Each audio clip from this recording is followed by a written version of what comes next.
Muito bem-vindos a essa casa de luz e de amor. Tem alguém nos visitando pela primeira vez? Seja bem-vinda, minha irmã. Receba o nosso abraço e o abraço da espiritualidade.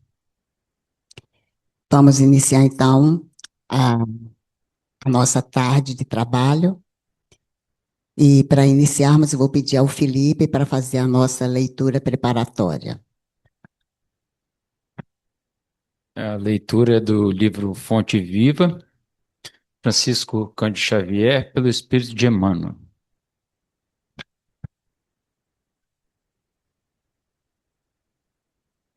É a lição 96, Além dos outros.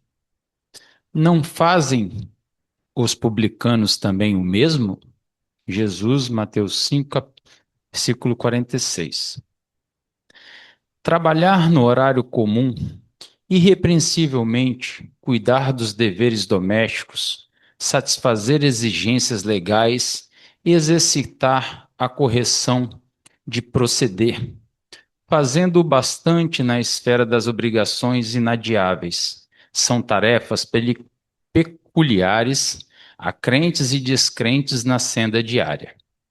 Jesus, contudo, espera algo mais do discípulo. Correspondes aos impositivos do trabalho diurno, criando coragem, alegria e estímulos em, em derretor de ti? Sabes improvisar o bem onde outras pessoas se mostram infrutíferas? Aproveitas com êxito o material de outrem desprezou por imprestável?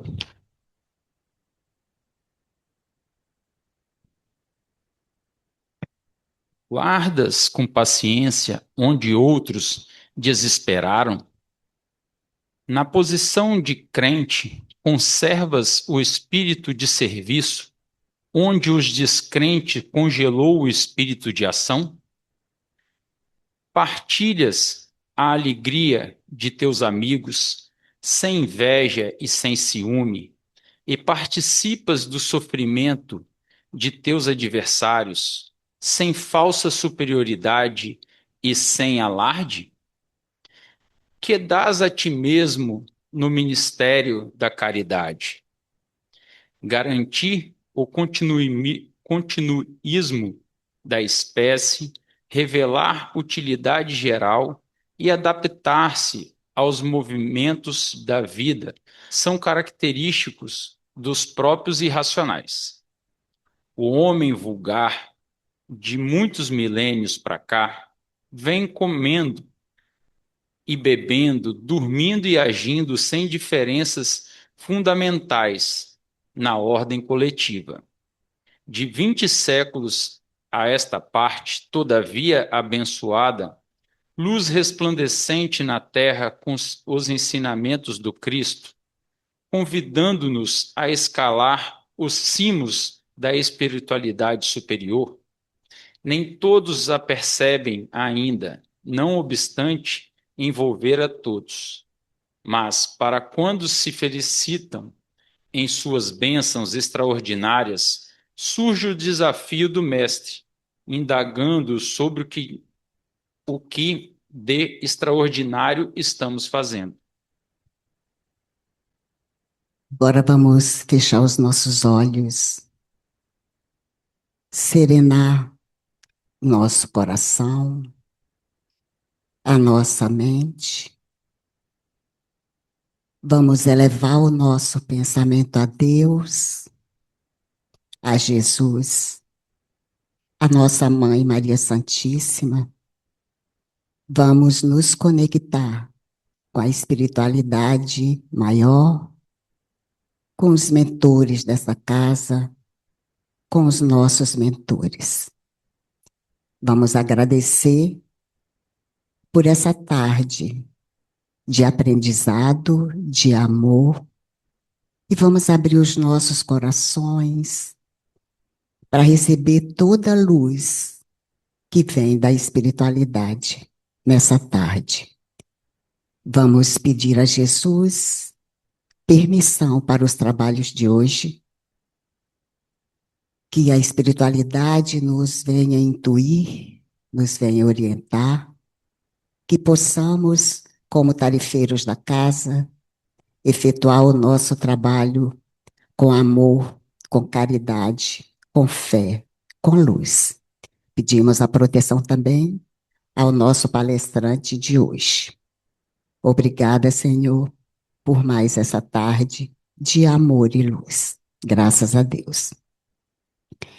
E agora nós temos o prazer, a grande alegria de mais uma vez receber esse palestrante maravilhoso, o Gustavo Silveira, que alguns já conhecem. E quem não conhece, presta atenção, porque esse menino é incrível. Ele tem muito a nos ensinar. Apesar da pouca idade, ele tem muita bagagem, tá, gente? Aproveitem essa palestra. Ele vai nos presentear hoje com o tema O Evangelho e o Futuro. Fique à vontade, é um prazer recebê-lo novamente. Então, boa tarde para todos nós. Que Jesus nos abençoe, nos inspire, para que nós cumpramos com os propósitos que aqui nos reúnem, que nos trazem a esta casa. Antes de mais nada, eu devo dizer que a propaganda foi muito caridosa. É, a bondade realmente está nos olhos de quem vê. Mas eu agradeço o carinho, agradeço o acolhimento ao convite mais uma vez, que nos permite estar aqui, nos permite reencontrar pessoas queridas e fazer aquilo que a gente gosta um pouquinho de fazer, que é conversar sobre o espiritismo. Eu, particularmente, gosto muito de filosofia, gosto muito de ciência do modo geral e reconheço na doutrina espírita um pensamento muito elegante sobre vários aspectos, sobre vários assuntos. E hoje a gente escolheu trazer um desses tópicos que eu particularmente gosto muito da maneira como o Espiritismo traz. E o tema, o Evangelho e o Futuro, ele vem, na verdade, do livro A Caminho da Luz. É o penúltimo capítulo, ou dependendo de como a gente for encarar, é o último capítulo, né? Porque depois vem só ali uma conclusão que Emmanuel faz para amarrar todas as pontas, mas nós estamos falando então do capítulo 25, o Evangelho e o Futuro, e o Emmanuel vai comentar, é, bem no estilo do Apocalipse, o problemão que a gente ia enfrentar, mas de uma maneira muito peculiar, eu diria, relembrando até mesmo a maneira como foi a própria vida de Jesus. Emmanuel não encerra o capítulo falando do problema. Assim como a gente fala muito da cruz, da crucificação de Jesus, e parece que a gente esquece muitas vezes que o final do evangelho não é a cruz. O final do evangelho é Jesus ressurreto. A cruz é passagem para a ressurreição, mas não é fim. E o Emmanuel então fala de todos os problemas que a gente iria enfrentar, inclusive de uma maneira.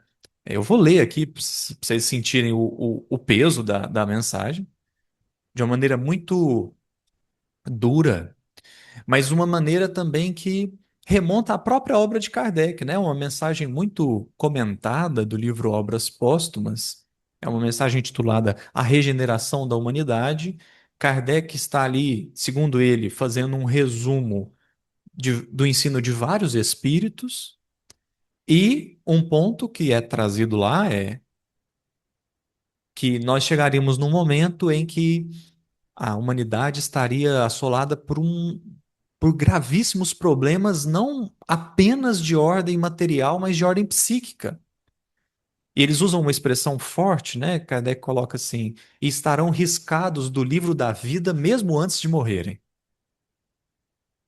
Falando de uma população de mortos-vivos que seguem existindo, mas não seguem vivendo. Ou melhor, não seguem aproveitando a vida, né?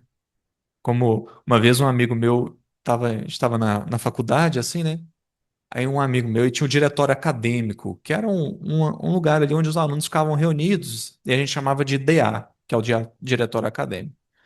Aí a gente estava almoçando junto, ele despediu, ele falou assim: agora eu vou ali existir no DA.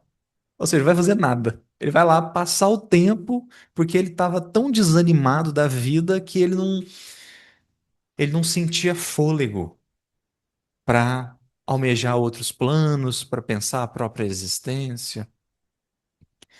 E aí, é, essa mensagem me lembra esse, esse tom que o Emmanuel está usando aqui no capítulo 25 do Caminho da Luz.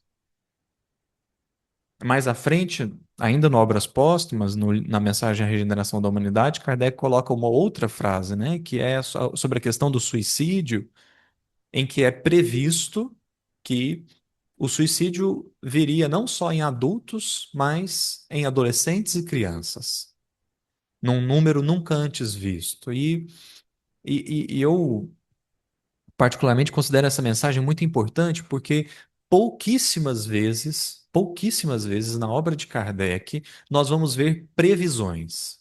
Muito difícil, assim.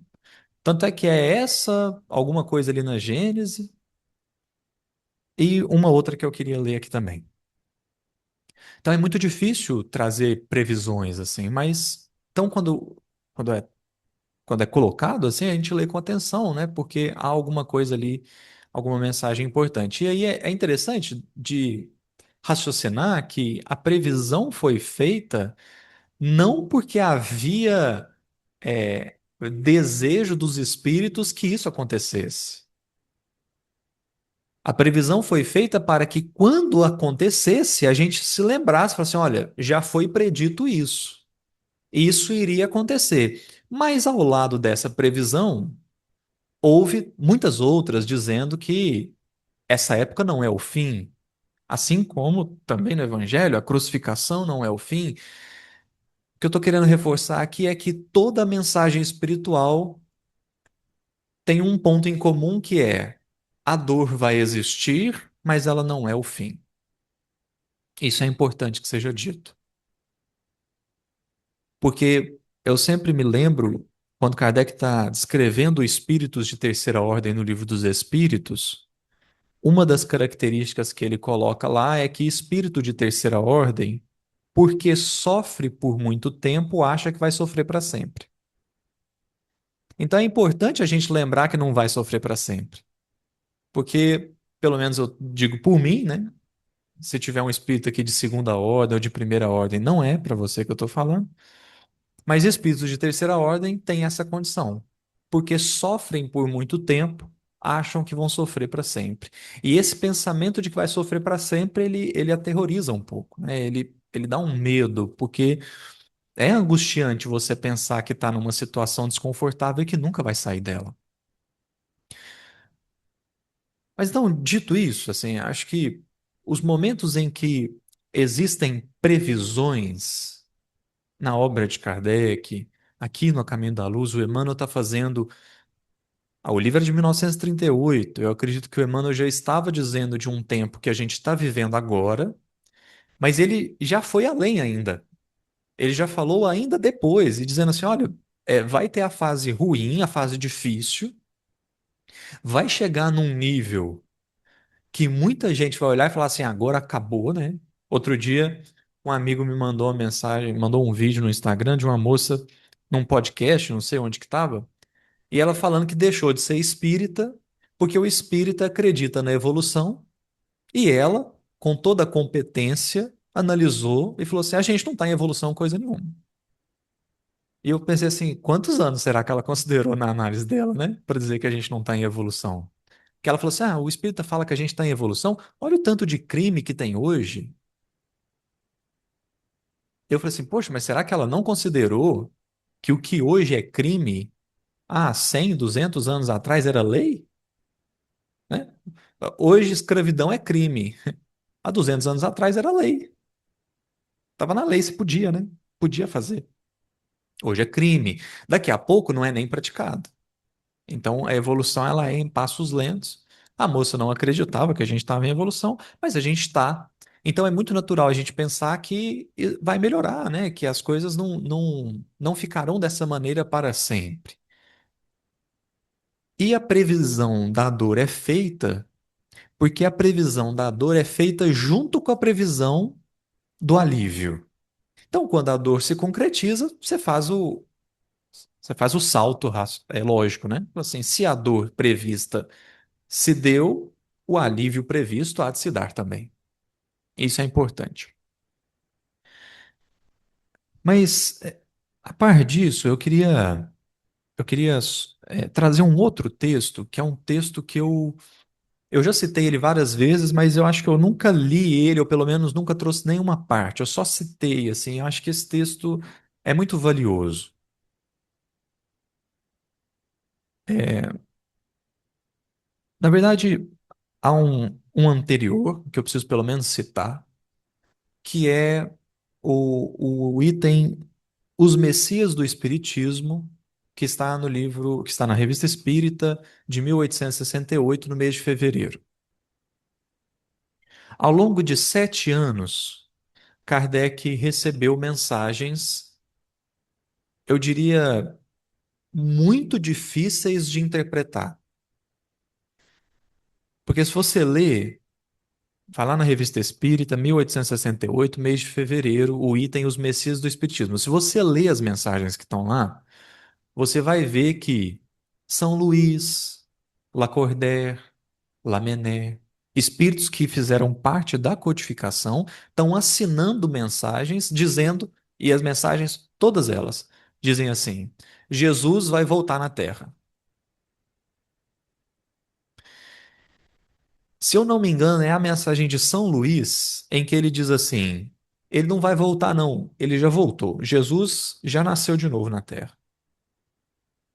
E aí você vai lendo as mensagens, né? E se você tiver um pouco mais de atenção, você vai ver que a primeira mensagem é de 1861 e Kardec publicou isso em 1868, então ele guardou por 7 anos essas mensagens, o que por si só já é uma lição interessante. Mas todas elas estão dizendo de um Jesus que vai voltar. E existe essa que fala que, na verdade, ele já nasceu, ele já estava entre eles.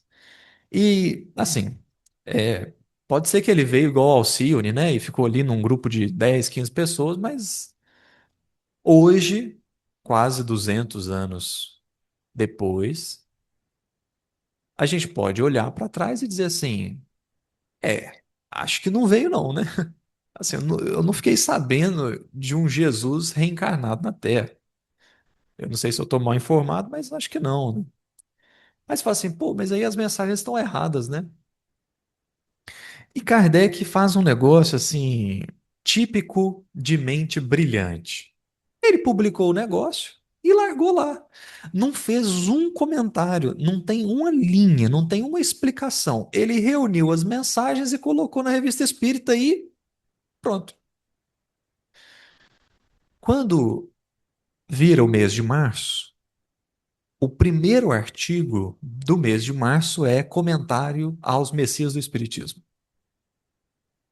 Kardec vai dizer assim que causou um certo burburinho no movimento espírita da época falar que Jesus estava reencarnado de novo. E aí ele é muito cômico, e isso é que eu acho que é o brilhantismo, né? Ele falou assim: eu não entendi por que deu esse burburinho todo. Eu falei, uai, Kardec, tu tá dizendo que Jesus vai voltar, né? E aí ele começa a explicar. E ele diz assim: não faz tanto sentido que essas mensagens estejam dizendo de um espírito. Porque Jesus já veio, o Espiritismo já estava na Terra, não faria tanto sentido que essas mensagens estivessem dizendo de um espírito. Aí ele conduz o raciocínio para dizer assim: o mais provável é que essa mensagem esteja dizendo de um grupo de espíritos que começarão a reencarnar na Terra para ajudar o aprimoramento humano.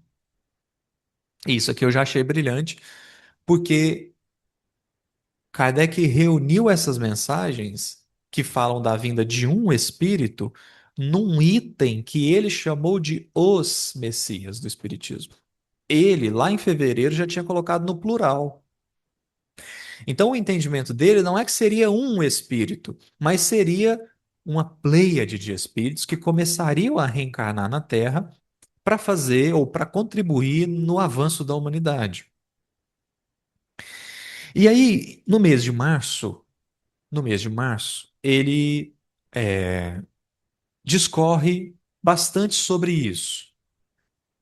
Ele fala bastante sobre o que, o que seria então previsto para os próximos anos. E aí, assim como Emmanuel, e é por isso que eu estou citando esse trecho aqui, assim como Emmanuel, Kardec também faz uma previsão de tempos muito dolorosos, em que, de tempos em que a humanidade atravessaria períodos de profundo desafio interior, desafio material.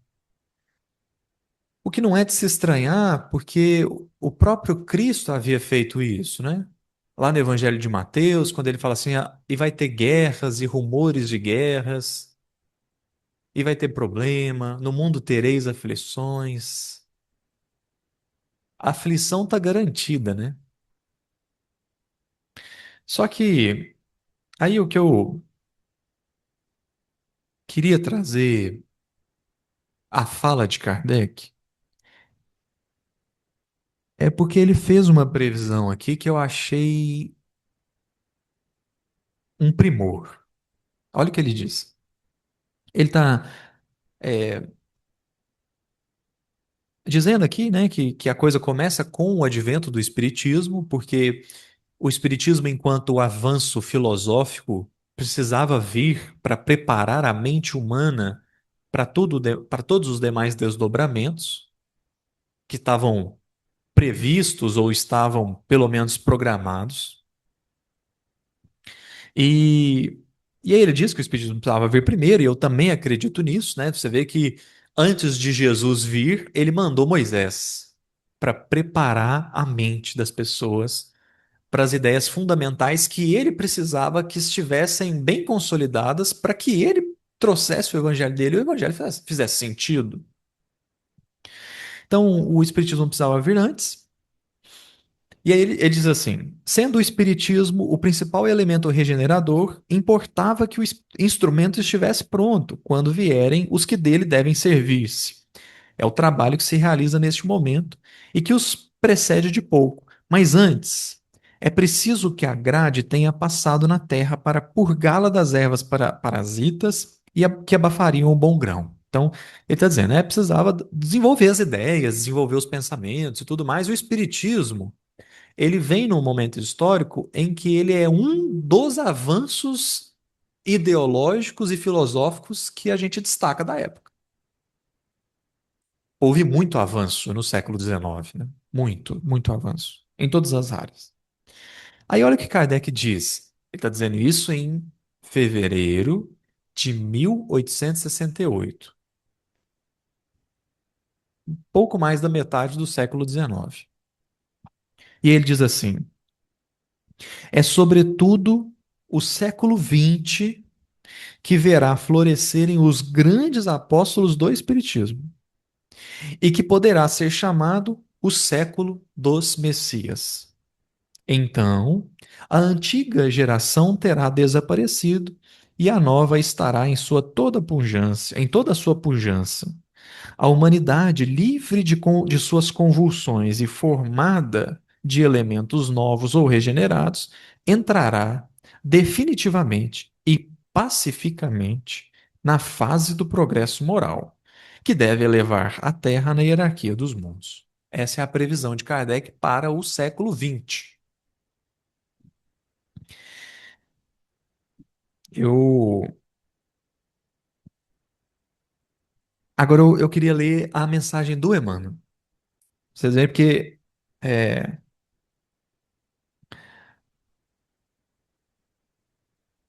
tem muita gente que critica o Emmanuel por falar do século XX aqui, né? Ele diz assim, ó.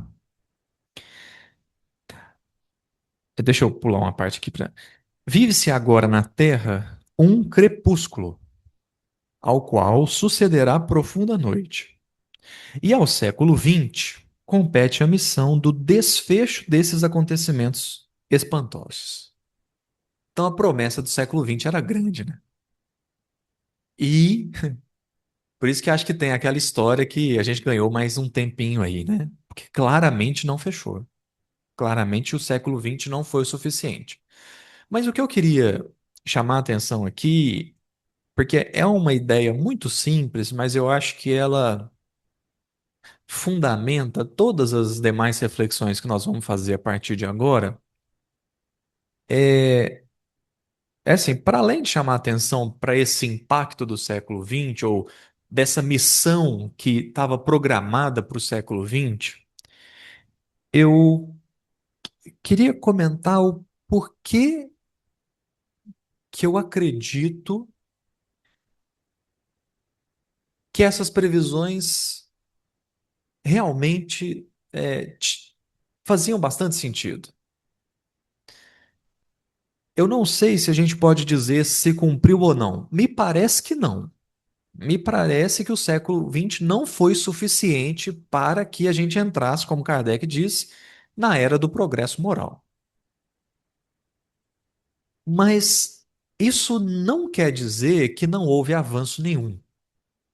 Isso não quer dizer que não houve a execução do plano. Então, eu queria comentar só o que que são os messias do Espiritismo. Porque é claro que quando você é, ouve a expressão os messias do Espiritismo, você pense em expoentes do Espiritismo.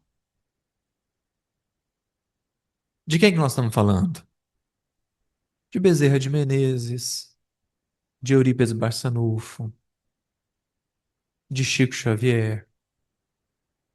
Espíritos que cumpriram com uma capacidade indescritível a sua missão no Espiritismo. Mas, o que o Emmanuel está fazendo nesse texto aqui do Evangelho e o Futuro, e que Kardec fez lá na Revista Espírita em março de 1868, parece que foi um convite para que a gente extrapole um pouco a bandeira espírita e entenda Espiritismo como a doutrina filosófica da moral. E que, portanto, não tem nada a ver ou não está circunscrita a centro ou templo religioso. Porque o Espiritismo, por que Kardec fala que o Espiritismo não é uma religião? Porque o Espiritismo não vem com o propósito de atender aos anseios religiosos dos seres humanos. Por isso que Kardec lá no livro A Viagem Espírita de 1862, diz, ele mesmo diz, que ele recebia na Sociedade Espírita de Paris judeus espíritas, católicos espíritas, protestantes espíritas. Por quê? Porque eles tinham a religião deles, mas aceitavam as ideias que o espiritismo trazia enquanto filosofia. E se a gente for ver de um ponto de vista bem sutil, mas profundo, o Espiritismo não cumpre com aquilo que a gente anseia de uma religião. Só que ele traz informações e conhecimentos que te permitem raciocinar a vida de uma ótica que nenhuma outra filosofia traz. E é isso que é impactante. Então, vamos dizer assim, se chegar um ET de Marte aqui, 99,9% da população da Terra vai entrar em colapso. Porque não harmoniza a ideia que a pessoa tem de divindade, de espiritualidade, não harmoniza com vida em outros planetas. E se o marciano chegar aqui, nós vamos abrir o livro dos espíritos com ele e vamos estudar normal, sem nenhum problema, sem nenhuma contradição. Inclusive, a gente vai pegar o livro dos espíritos e falar assim: aqui, ó, já estava até dito que lá no planeta de vocês tinha vida mesmo. Entende? Então, é uma filosofia do mais alto grau e de elegância de pensamento que eu já vi. E é exatamente por isso que quando a gente pensa os messias do Espiritismo, eu não preciso ficar circunscrito àqueles espíritos que reencarnaram na Terra e cumpriram uma missão no Espiritismo ou no movimento espírita. Eu posso transcender um pouquinho o pensamento e entender que todos os espíritos encarnados que trabalharam na ciência, na filosofia e na religião e direcionaram o pensamento humano para algo mais elevado do que o egoísmo e o orgulho, esses espíritos trabalharam pelo espiritismo. Porque o espiritismo é a filosofia moral. O, o Emmanuel tem um prefácio que eu acho é cômico e sério, né? É cômico e sério ao mesmo tempo, que é o prefácio do livro Nos Domínios da Mediunidade. E ali nesse prefácio, o Emmanuel vai dizer que ele diz assim: cientistas, pesquisadores, químicos, biólogos, matemáticos são hoje, sem o quererem, sacerdotes do espírito. E ele completa dizendo assim: porque o materialismo tende a desaparecer não por excesso de espiritualidade, mas por falta de matéria. Porque se você virar hoje para um cientista e falar assim: você acredita em vida após a morte? Você acredita em espiritualidade? Não. Tá bom. Então, você é só materialista, né? É. O que que é matéria? Ele não vai saber dizer. Porque não há consenso hoje sobre o que que é matéria. Então, o Emmanuel, lá em 1950 e poucos, falou assim: o materialismo tende a desaparecer por falta de matéria. A gente está chegando num momento da vida que a gente está meio que falando assim: o que que é a realidade mesmo? O que que é o real? Daí eu me lembro um dia eu estava lendo uma matéria dizendo assim: cientistas estão suspeitando que nós vivemos uma simulação. Aí eu falei: pode ser um jeito de entender, né? Estamos vivendo uma simulação. Porque, como muito se diz, Mesmer diz isso na Revista Espírita, não é o mundo espiritual que é uma cópia do mundo material, é o mundo material que é uma cópia do mundo espiritual. Então, a gente vive uma simulação. Se for ver a rigor, assim, o termo pode ser esse, né? A vida na Terra é uma grande simulação em que a gente só leva daqui aquilo que a gente cultiva dentro. Então é uma simulação do ponto de vista das coisas que a gente vê e que a gente acha que são verdade, na verdade elas não são tão verdade assim, mas as coisas que a gente cultiva dentro da gente, essas são verdadeiras. Essas prosseguem conosco. Mas enfim, voltando ao ponto, se a gente transcender um pouquinho e entender o cientista, o químico, o biólogo, o filósofo, como sacerdotes do espírito, como sugere Emmanuel nos domínios da mediunidade, aí a expressão os messias do espiritismo ganha uma força estrondosa. Eu não precisava citar nada além do Einstein. Então, assim, pensa a revolução que o Einstein causou na ciência. E é uma revolução assim. é, Sabe quando você está pegando o elevador e ele vai fechar a porta em você, mas você põe a mão e ele não fecha? Dependendo, fecha, né? Mas tem hora que não fecha. Sabe quando ele não fecha? Você põe a mão e ele não fecha? É uma teoria que o Einstein elaborou em 1905 que permitiu isso. Hoje eu vim para cá guiado pelo GPS.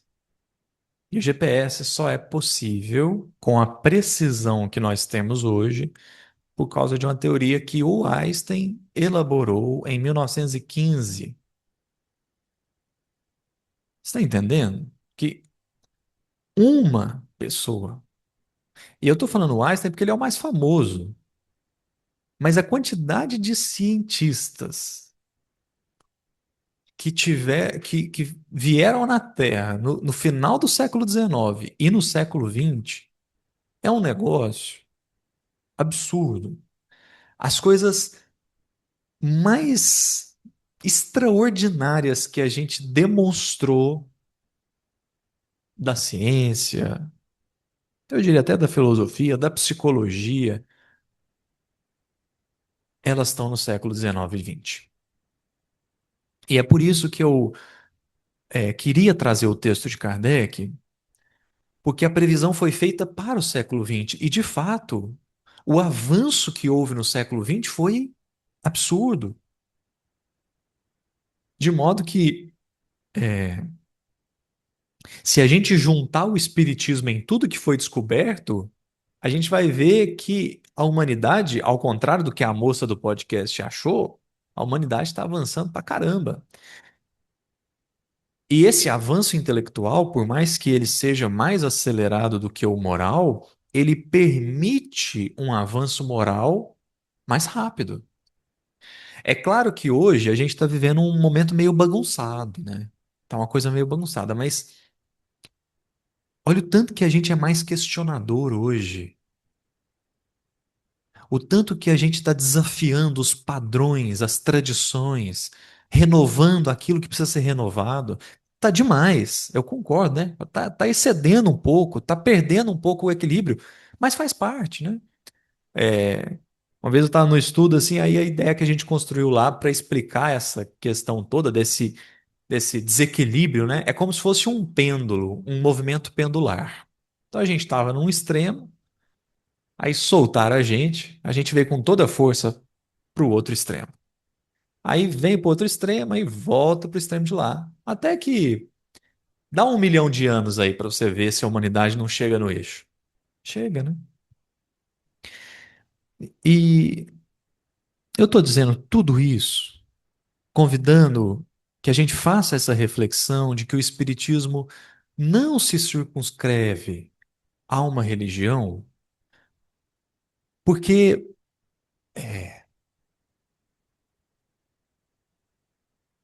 nós precisamos estar prontos para apresentar evangelho para alguém que nunca estudou o Espiritismo. De tudo que o Emmanuel falou aqui, de tudo que Kardec falou na Revista Espírita, eu acho que esse é o ponto mais fundamental. O objetivo, pelo menos ao que me parece, né, o objetivo dos dois textos é dizer assim: aproxima-se um tempo em que o evangelho vai precisar ser apresentado de uma maneira muito clara, muito objetiva, para atingir as pessoas da maneira certa. E o que que eu estou dizendo com isso? É possível que você vá conversar com uma pessoa. É igual eu me lembro uma vez que eu estava conversando com o dono da empresa que eu trabalho. E ele me perguntou assim: Você é espírita, né? Eu falei: sou espírita. Ele falou: Eu já li os livros de Kardec. Eu falei assim: E o que que você achou? Ele falou: Não, muito bom, muito bom. Mas tem algumas coisas para mim que não fazem sentido. Aí eu falei assim: então vamos conversar, né? Se quiser, a gente fala tudo. Aí ele me falou assim: aquele negócio de vida em outros planetas, esse negócio não faz muito sentido, né? Aí eu falei para ele assim: então, porque na verdade o que não faz sentido é não ter vida. Ter vida é o natural. Aí ele ficou me olhando assim, né? Aí eu lembrei lá do livro dos médiuns, né? Quando Kardec vai falar assim: olha, eu não te recomendo que você fique falando com as pessoas, tentando convencer as pessoas, mas se você quiser fazer isso, você tem que fazer três perguntas para a pessoa antes de você avançar em qualquer tema. A primeira pergunta é: você acredita em Deus? Você acredita que você é uma alma, que tem algo em você que é além do corpo? Você acredita nisso? E por fim, você acredita que essa alma sua, que você é, sobrevive à morte? Porque se der não para qualquer um dos três, Kardec fala que não compensa a discussão. Se a pessoa não acredita em Deus, ela não acredita num negócio que é impossível de provar. Deus é 100% fé. Porque o dia que você provar que Deus existe é porque ele entrou na sua cabeça. Aí acho que tem que ir para o psiquiatra. Deus é fé. Ou você crê ou você não crê. Não tem como eu provar. Fala assim, não, mas e se o espírito aparecer na frente da pessoa? Aí eu conversei um dia com uma amiga minha que era ateia e perguntei para ela, né? Assim, e se um espírito aparecer na sua frente? Ela falou assim: eu me interno numa clínica porque eu vou estar louca. Entende o ponto? Tem como. Não dá para você convencer uma pessoa de um assunto que é fé. Por quê? Porque todos os argumentos que você der para ela não vão sobreviver a uma questão. Será que eu não estou louco? Então, se não acredita em Deus, não dá. Se não acredita que é uma alma, que ele é algo além do corpo, também o assunto não vai para frente. E ele pode acreditar nas duas coisas, mas ser panteísta, por exemplo, né? Aí eu desencarno e volto para um todo. Aí também não vai ter como eu convencer ou dialogar com de nada. E eu fiz as três perguntas pro dono da empresa. Falei assim: você acredita em Deus? Acredito. Você acha que você é um espírito? Acho. Você acredita que sobrevive? Falei, não, acredito. Falei, então, se Deus criou o universo inteiro, você jura para mim que só um planeta está habitado? Você realmente acredita nisso? Você acha que é lógico, que faz sentido? Aí eu me lembrei de uma expressão, né, que os espíritos usam lá no livro dos Espíritos, justamente quando estão falando da vida em outros planetas, eles falam assim: não creais que Deus houvera criado os planetas para recriar a visão, para ser, nossa, que interessante, a gente ficar passa tempo, né, assistindo. Não, Deus tem propósito em tudo que ele faz, né? E é por isso que o Espiritismo vai convidando a gente para transcender um pouquinho o pensamento meramente institucional e religioso. Porque nós já temos informação suficiente para debater com qualquer pessoa.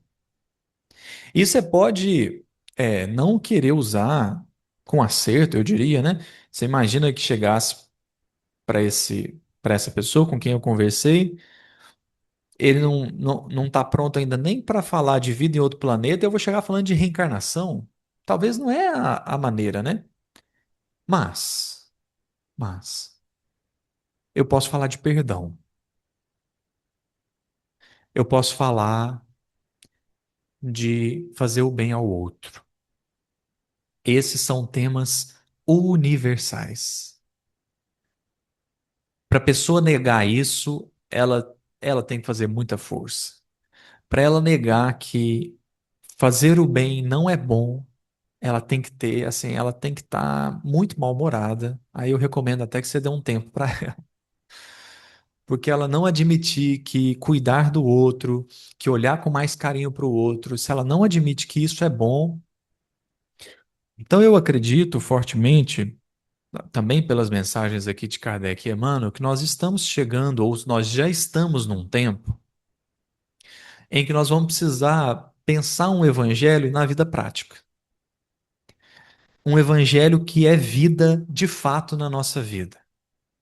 Porque é muito interessante a gente ficar filosofando, né? E eu gosto mais de fazer isso, e eu vejo que no movimento espírita muita gente gosta, né? Então até estava brincando com a minha esposa, assim, que com muito acerto, eu diria, né? As pessoas vão falar de perdão hoje falam assim, não, perdão não é você esquecer o que foi feito, né? Esquecer o que foi feito é amnésia. Perdão é livrar-se da mágoa. E é verdade. Ou pelo menos é um passo na direção do perdão, né? Só que isso é filosofia. Bonita filosofia, mas é filosofia. Isso é elaboração. Isso é campo mental, né? Agora eu preciso. Como é que eu trago isso para a vida? Como é que eu pego uma mensagem do Evangelho segundo o Espiritismo e traduzo isso em vida? O futuro, que eu acho que a gente já está nele, vai pedir da gente isso. E como Jesus não é bobo nem nada,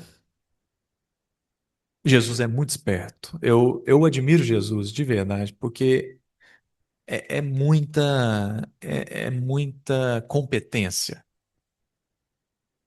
Se você olhar com mais atenção os avanços da psicologia, da medicina, da neurociência, você vai entender que hoje nós já estamos num momento em que você não precisa ser cristão para entender que a melhor maneira de viver é a maneira que Jesus falou para a gente viver.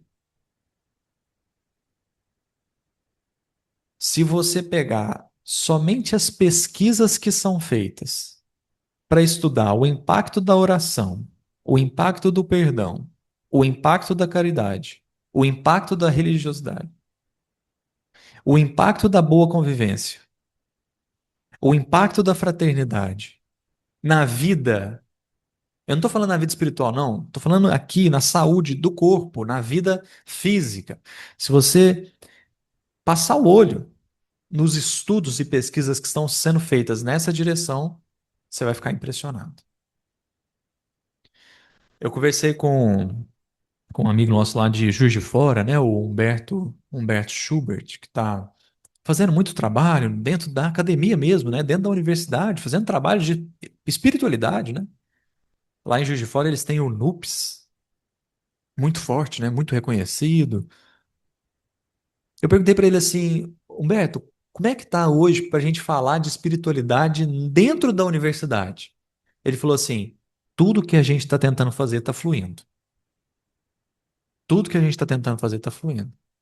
Então, eu estou dizendo isso porque eu acredito que o convite para o movimento espírita nesse momento é refletir e trazer para a vida prática um evangelho que seja fácil de ser assimilado pelas pessoas. E isso não é tão difícil de fazer quanto parece. É só você convidar a pessoa a refletir sobre o que ela sente quando ela faz uma coisa ou outra. Como é que ela se percebe quando ela está num lugar ou no outro? O que que ela está buscando? Se isso adoece, se isso restaura? Porque o futuro, eu diria que o futuro do evangelho, ou o evangelho, ou o futuro da humanidade, não está num evangelho circunscrito a um centro espírita, e não pode estar. Porque o centro espírita está falando para espíritas. O centro espírita está majoritariamente atendendo espírita. E isso é bom.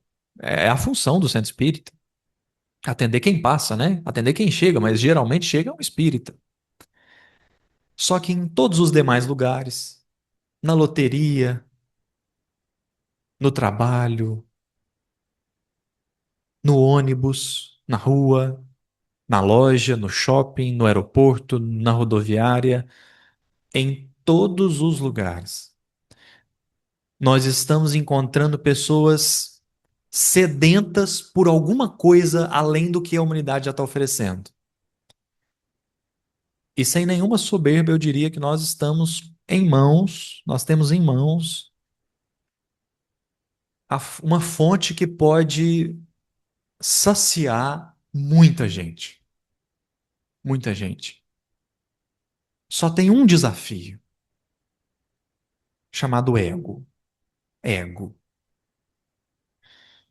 Porque, para a gente encerrar, a gente vê muita disputa no movimento espírita, né?